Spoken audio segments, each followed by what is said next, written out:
O Grande Conflito. Capítulo 3. Como começaram as trevas morais.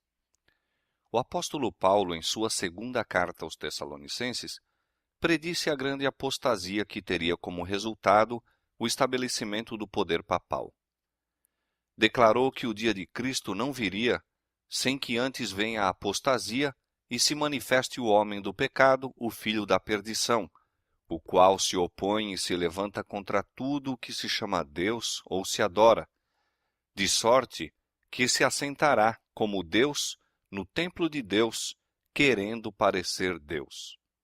E ainda mais, o apóstolo adverte os irmãos, já o mistério da injustiça opera.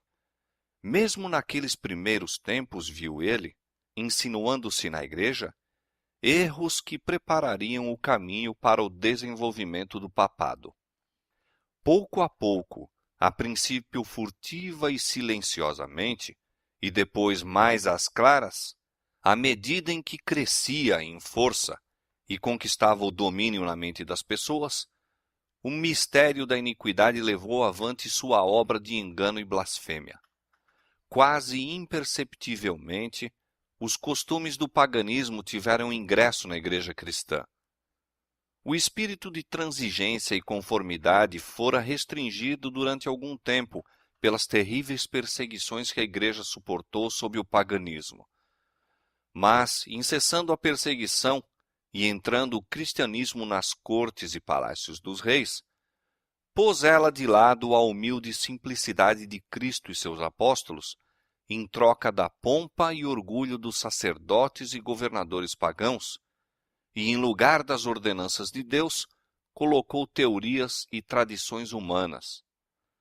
A conversão nominal de Constantino, na primeira parte do século IV, causou grande regozijo, e o mundo, sob o manto da justiça aparente, introduziu-se na igreja. Progredia rapidamente a obra de corrupção.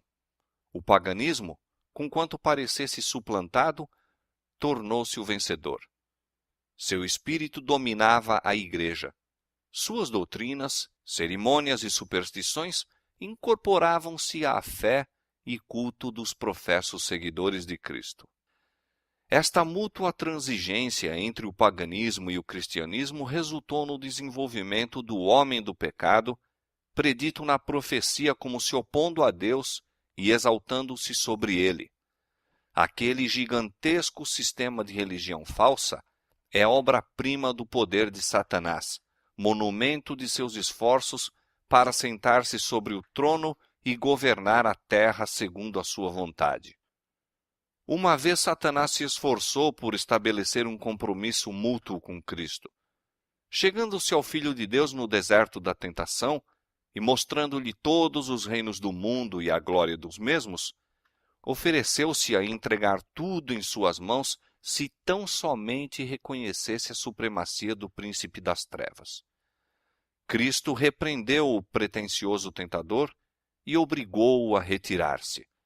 Mas Satanás obtém maior êxito em apresentar ao homem as mesmas tentações. Para conseguir proveitos e honras humanas, a igreja foi levada a buscar o favor e apoio dos grandes homens da terra, e, havendo assim rejeitado a Cristo, foi induzida a prestar obediência ao representante de Satanás, o bispo de Roma. Uma das principais doutrinas do catolicismo é que o Papa é a cabeça visível da Igreja Universal de Cristo, investido de autoridade suprema sobre os bispos e pastores em todas as partes do mundo. Mais do que isto, tem-se dado ao Papa os próprios títulos da divindade. Tem sido intitulado Senhor Deus o Papa e foi declarado infalível. Exige ele a homenagem de todos os homens. A mesma pretensão em que insistia Satanás no deserto da tentação, ele ainda a encarece mediante a Igreja de Roma, e enorme número de pessoas estão prontas para render-lhe homenagem. Mas os que temem e reverenciam a Deus enfrentam esta audaciosa presunção do mesmo modo por que Cristo enfrentou as solicitações do insidioso adversário. Adorarás ao Senhor teu Deus, e a Ele somente servirás. Deus jamais deu em sua palavra a mínima sugestão de que tivesse designado algum homem para ser a cabeça da igreja. A doutrina da supremacia papal opõe-se diretamente aos ensinos das Escrituras Sagradas. O Papa não pode ter poder algum sobre a Igreja de Cristo, senão por usurpação. Os romanistas têm persistido em acusar os protestantes de heresia e voluntária separação da verdadeira Igreja. Semelhantes acusações, porém, implicam-se antes a eles próprios. São eles os que depuseram a bandeira de Cristo e se afastaram da fé que uma vez foi dada aos santos. Satanás bem sabia que as Escrituras Sagradas habilitariam os homens a discernir seus enganos e resistir a seu poder. Foi pela palavra que mesmo o Salvador do mundo resistiu a seus ataques. Em cada assalto, Cristo apresentou o escudo da verdade eterna, dizendo: está escrito. A cada sugestão do adversário, opunha a sabedoria e poder da palavra. A fim de Satanás manter o seu domínio sobre os homens e estabelecer a autoridade humana, deveria conservá-los na ignorância das Escrituras. A Bíblia exaltaria a Deus e colocaria o homem finito em sua verdadeira posição. Portanto, suas sagradas verdades deveriam ser ocultadas e suprimidas. Esta lógica foi adotada pela Igreja de Roma. Durante séculos, a circulação da Escritura foi proibida. Ao povo era vedado lê-la ou tê-la em casa, e sacerdotes e prelados sem escrúpulos interpretavam-lhe os ensinos de modo a favorecerem suas pretensões. Assim, o chefe da igreja veio a ser quase universalmente reconhecido como o vigário de Deus na terra, dotado de autoridade sobre a igreja e o Estado. Suprimido o revelador erro, agiu Satanás à vontade. A profecia declarara que o papado havia de cuidar em mudar os tempos e a lei. Daniel 7:25. Para cumprir esta obra não foi vagaroso. A fim de proporcionar aos conversos do paganismo uma substituição à adoração de ídolos e promover assim sua aceitação nominal do cristianismo, foi gradualmente introduzida no culto cristão a adoração das imagens e relíquias. O decreto de um concílio geral estabeleceu, por fim, este sistema de idolatria. Para completar a obra sacrílega, Roma pretendeu eliminar da lei de Deus o segundo mandamento, que proíbe o culto das imagens, e dividir o 10º mandamento a fim de conservar o número deles. Este espírito de concessão ao paganismo abriu caminho para desrespeito ainda maior da autoridade do céu. Satanás, operando por meio de não consagrados dirigentes da igreja, intrometeu-se também com o 4º mandamento e tentou pôr de lado o antigo sábado, o dia que Deus tinha abençoado e santificado, e exaltando em seu lugar a festa observada pelos pagãos como o venerável dia do sol. Esta mudança não foi, a princípio, tentada abertamente. Nos primeiros séculos, o verdadeiro sábado foi guardado por todos os cristãos. Eram estes ciosos da honra de Deus e, crendo que sua lei é imutável, zelosamente preservavam a santidade de seus preceitos. Mas, com grande argúcia, Satanás operava mediante seus agentes para efetuar seu objetivo. Para que a atenção do povo pudesse ser chamada para o domingo, foi feito deste uma festividade em honra da ressurreição de Cristo. Atos religiosos eram nele realizados. Era, porém, considerado como um dia de recreio, sendo o sábado ainda observado como dia santificado.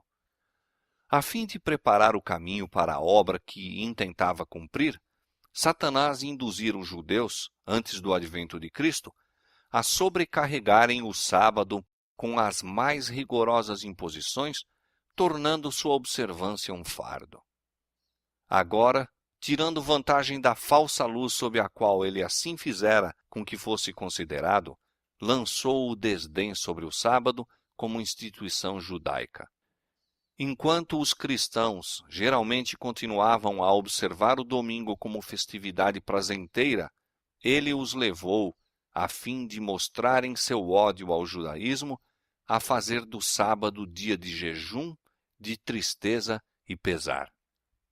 Na primeira parte do século IV, o imperador Constantino promulgou um decreto fazendo do domingo uma festividade pública em todo o Império Romano. O dia do sol era venerado por seus súditos pagãos e honrado pelos cristãos. Era política do imperador unir os interesses em conflito do paganismo e cristianismo. Com ele se empenharam para fazer isto os bispos da igreja, os quais, inspirados pela ambição e sede do poder, perceberam que, se o mesmo dia fosse observado tanto por cristãos como pagãos, promoveria a aceitação nominal do cristianismo pelos pagãos e assim adiantaria o poderio e glória da igreja. Mas, conquanto muitos cristãos tementes a Deus fossem gradualmente levados a considerar o domingo como possuindo certo grau de santidade, ainda mantinham o verdadeiro sábado como o dia santo do Senhor e observavam-no em obediência ao quarto mandamento. O arqui-enganador não havia terminado a sua obra. Estava decidido a congregar o mundo cristão sob sua bandeira e exercer o poder por intermédio de seu vigário, o orgulhoso pontífice que pretendia ser o representante de Cristo.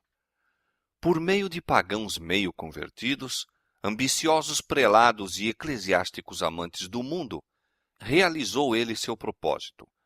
Celebravam-se de tempos em tempos vastos concílios aos quais do mundo todo concorriam os dignitários da igreja. Em quase todos os concílios, o sábado que Deus havia instituído era rebaixado um pouco mais, enquanto o domingo era em idêntica proporção exaltado.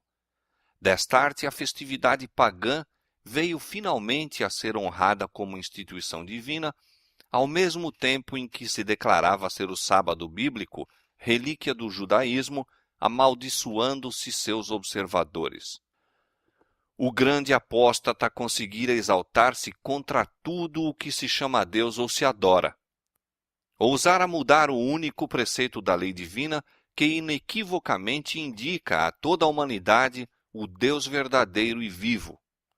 No quarto mandamento, Deus é revelado como o Criador do céu e da terra, e por isso se distingue de todos os falsos deuses. Foi para a memória da obra da criação que o sétimo dia foi santificado como dia de repouso para o homem. Destinava-se a conservar o Deus vivo sempre diante da mente humana como a fonte de todo o ser e objeto de reverência e culto. Satanás esforça-se por desviar os homens de sua aliança para com Deus e de prestarem obediência à sua lei. Dirige seus esforços, portanto, especialmente contra o mandamento que aponta a Deus como o Criador. Os protestantes hoje insistem em que a ressurreição de Cristo no domingo fê-lo o sábado cristão. Não existe, porém, evidência escriturística para isto.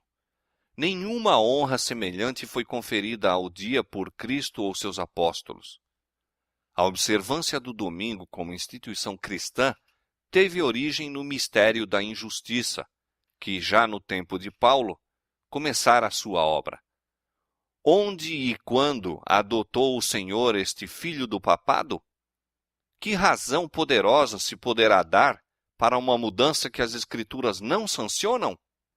No século VI, tornou-se o papado firmemente estabelecido. Fixou-se a sede de seu poderio na capital imperial e declarou-se ser o bispo de Roma a cabeça de toda a igreja. O paganismo cedera lugar ao papado. O dragão dera à besta o seu poder e o seu trono e grande poderio. Apocalipse 13:2. E começaram então os 1260 anos da opressão papal, preditos nas profecias de Daniel, capítulo 7, 25, e Apocalipse, capítulo 13, versos 5 a 7. os cristãos foram obrigados a optar entre renunciar sua integridade e aceitar as cerimônias de culto papais, ou passar a vida nas masmorras, sofrer a morte pelo instrumento de tortura, pela fogueira ou pela machadinha do verdugo. Cumpriam-se as palavras de Jesus, e até pelos pais e irmãos e parentes e amigos sereis entregues, e matarão alguns de vós, e de todos sereis odiados por causa do meu nome. Desencadeou-se a perseguição sobre os fiéis com maior fúria do que nunca, e o mundo se tornou um vasto campo de batalha. Durante séculos, a Igreja de Cristo encontrou refúgio no isolamento e obscuridade. Assim diz o profeta: a mulher fugiu para o deserto, onde já tinha lugar preparado por Deus para que ali fosse alimentada durante 1260 dias. Apocalipse 12, verso 6. O acesso da Igreja de Roma ao poder assinalou o início da escura Idade Média. Aumentando seu poderio, mais se adensavam as trevas. De Cristo, o verdadeiro fundamento, transferiu-se a fé para o Papa de Roma. Em vez de confiar no Filho de Deus para o perdão dos pecados e para a salvação eterna, o povo olhava para o Papa e para os sacerdotes e prelados a quem alegava autoridade. Ensinava-se-lhe ser o Papa seu mediador terrestre e que ninguém poderia aproximar-se de Deus senão por seu intermédio. E mais ainda, que ele ficava para eles em lugar de Deus e deveria, portanto, ser implicitamente obedecido. Esquivar-se de suas disposições era motivo suficiente para se infligir a mais severa punição ao corpo e alma dos delinquentes. Assim, a mente do povo desviava-se de Deus para homens falíveis e cruéis, e mais ainda, para o próprio príncipe das trevas, que por meio deles exercia o seu poder. O pecado se disfarçava sob o manto de santidade. Quando as Escrituras são suprimidas e o homem vem a considerar-se supremo, só podemos esperar fraudes, engano e aviltante iniquidade.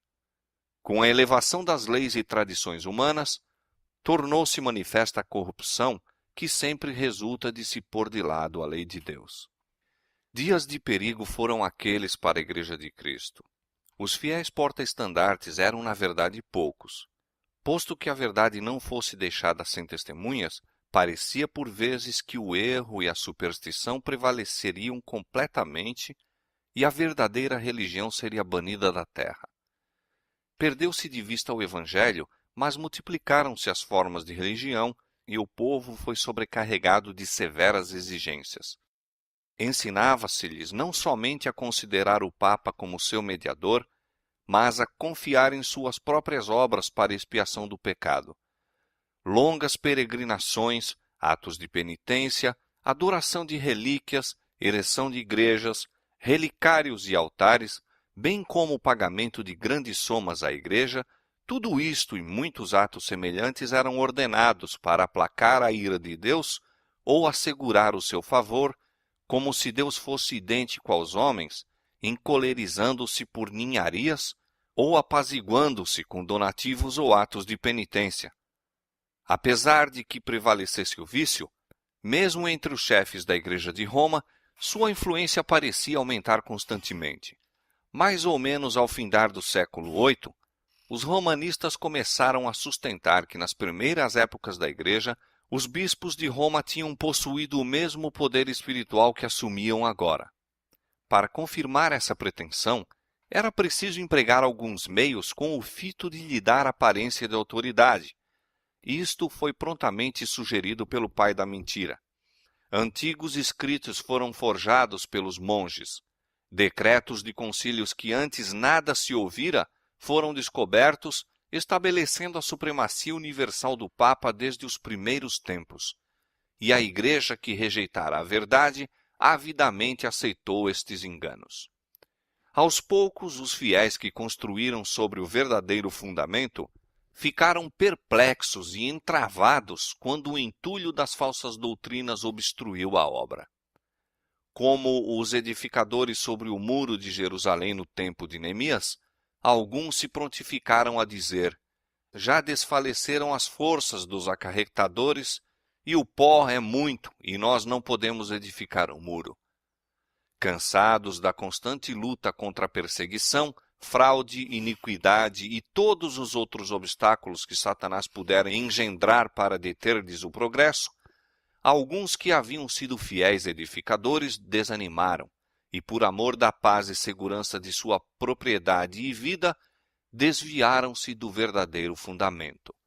Outros, sem se intimidarem com a oposição de seus inimigos, intrepidamente declaravam: não os temais, lembrai-vos do Senhor grande e terrível, e prosseguiam com a obra, cada qual com a espada cingida ao lado. O mesmo espírito de ódio e oposição à verdade tem inspirado os inimigos de Deus em todos os tempos, e a mesma vigilância e fidelidade têm sido exigidas de seus servos. As palavras de Cristo aos primeiros discípulos aplicam-se aos seus seguidores até ao final do tempo. E as coisas que vos digo, digo-as a todos. As trevas pareciam tornar-se mais densas. Generalizou-se a adoração das imagens.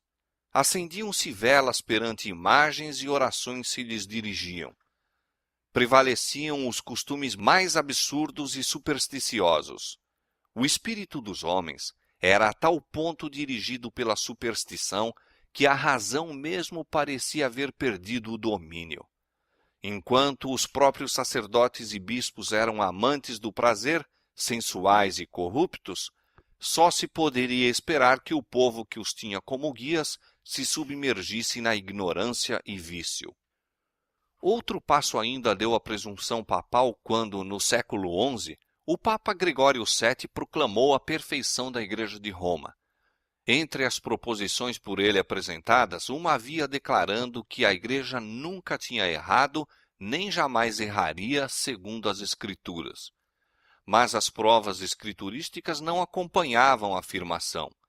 O altivo pontífice também pretendia o poder de depor imperadores, e declarou que sentença alguma que pronunciasse poderia ser revogada por quem quer que fosse, mas era prerrogativa sua revogar as decisões de todos os outros. Uma flagrante ilustração do caráter tirânico do Papa Gregório VII se nos apresenta no modo por que tratou o imperador alemão Henrique IV. Por haver intentado desprezar a autoridade do Papa, declarou-o este excomungado e destronado. Aterrorizado pela deserção e ameaças de seus próprios príncipes, que por mandado do Papa eram incentivados na rebelião contra ele, Henrique pressentiu a necessidade de fazer as pazes com Roma. Em companhia da esposa e de um servo fiel, atravessou os Alpes em pleno inverno, a fim de humilhar-se perante o Papa.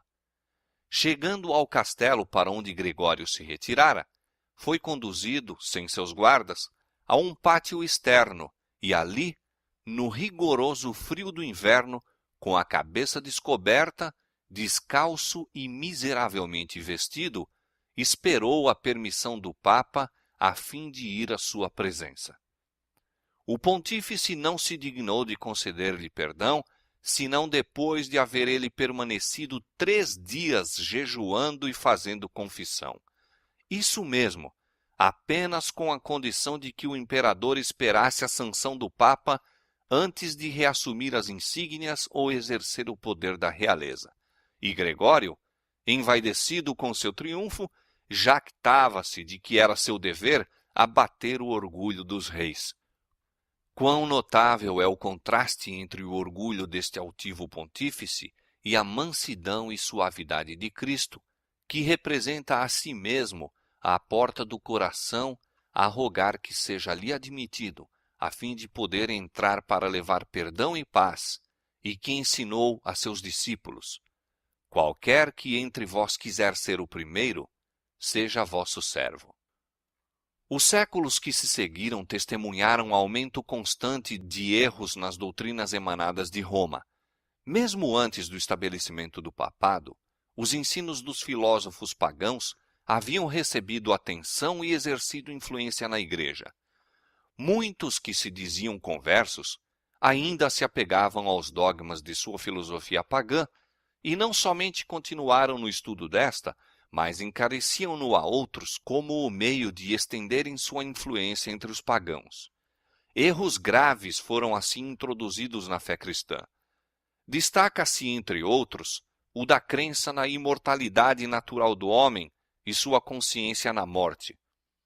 Esta doutrina lançou o fundamento sobre o qual Roma estabeleceu a invocação dos santos e a adoração da Virgem Maria. Disto também proveio a heresia do tormento eterno para os que morrem impenitentes, a qual logo de início se incorporara à fé papal. Achava-se então preparado o caminho para a introdução de ainda outra invenção do paganismo, a que Roma intitulou purgatório e empregou para amedrontar as multidões crédulas e supersticiosas. Com esta heresia, afirma-se a existência de um lugar de tormento no qual as almas dos que não merecem condenação eterna devem sofrer castigo por seus pecados e do qual, quando libertas da impureza, são admitidas no céu. Ainda uma outra invencionice era necessária para habilitar Roma a aproveitar-se dos temores e vícios de seus adeptos. Esta foi suprida pela doutrina das indulgências. Completa remissão dos pecados, passados, presentes e futuros, e livramento de todas as dores e penas em que os pecados importam, eram prometidos a todos os que se alistassem nas guerras do pontífice para estender seu domínio temporal, castigar seus inimigos e exterminar os que ousassem negar-lhe a supremacia espiritual. Ensinava-se também ao povo que, pelo pagamento de dinheiro à igreja, poderia livrar-se do pecado e igualmente libertar as almas de seus amigos falecidos que tivessem condenados às chamas atormentadoras. Por esses meios, Roma abarrotou os cofres e sustentou a magnificência, o luxo e os vícios dos pretensos representantes daquele que não tinha onde reclinar a cabeça. A ordenança escriturística na ceia do Senhor fora suplantada pelo idolátrico sacrifício da missa. Sacerdotes papais pretendiam, mediante esse disfarce destituído de sentido, converter o simples pão e vinho no verdadeiro corpo e sangue de Cristo. Com blasfema presunção pretendiam abertamente o poder de criar em Deus, o Criador de todas as coisas. Aos cristãos exigia-se, sob pena de morte, confessar sua fé nesta heresia horrível que insulta ao céu. Multidões que a isto se recusaram foram entregues às chamas. No século XIII foi estabelecido a mais terrível de todas as armadilhas do papado, a Inquisição. O príncipe das trevas trabalhava com os dirigentes da hierarquia papal. Em seus concílios secretos, Satanás e seus anjos dirigiam a mente de homens maus, enquanto, invisível entre eles, estava um anjo de Deus, fazendo o tremendo relatório de seus iníquos decretos e escrevendo a história de ações por demais horrorosas para serem desvendadas ao olhar humano. A grande Babilônia estava embriagada do sangue dos santos. Os corpos mutilados de milhões de mártires pediam vingança a Deus contra o poder apóstata. O papado se tornou o déspota do mundo. Reis e imperadores curvavam-se aos decretos do pontífice romano. O destino dos homens, tanto temporal como eterno, parecia estar sob seu domínio. Durante séculos, as doutrinas de Roma tinham sido extensa e implicitamente recebidas, seus ritos reverentemente praticados, suas festas geralmente observadas. Seu clero era honrado e liberalmente mantido. Nunca a Igreja de Roma atingiu maior dignidade, magnificência ou poder. Mas o meio-dia do papado foi a meia-noite do mundo. As Sagradas Escrituras eram quase desconhecidas, não somente pelo povo, mas pelos sacerdotes. Como os fariseus de outrora, os dirigentes papais odiavam a luz que revelaria os seus pecados. Removida a lei de Deus, a norma de justiça, exerciam eles poder sem limites e praticavam os vícios sem restrições. Prevaleciam a fraude, a avareza, a libertinagem. Os homens não recuavam de crime algum pelo qual pudessem adquirir riqueza ou posição. Os palácios dos papas e prelados eram cenários da mais vil devassidão.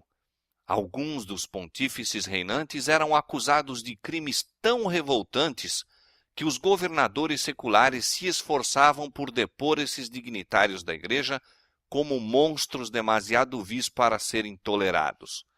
Durante séculos, a Europa não fez progresso no saber, nas artes ou na civilização. Uma paralisia moral e intelectual caíra sobre a cristandade. A condição do mundo sob o poder romano apresentava o cumprimento terrível e surpreendente das palavras do profeta Oséias. O meu povo foi destruído porque lhe faltou o conhecimento. Porque tu rejeitaste o conhecimento, também eu te rejeitarei, visto que te esqueceste da lei do teu Deus, também me esquecerei de teus filhos. Não há verdade, nem benignidade, nem conhecimento de Deus na terra. Só prevalecem o perjurar e o mentir, e o matar e o furtar, e o adulterar, e há homicídios sobre homicídios. Foram estes os resultados do banimento da palavra de Deus.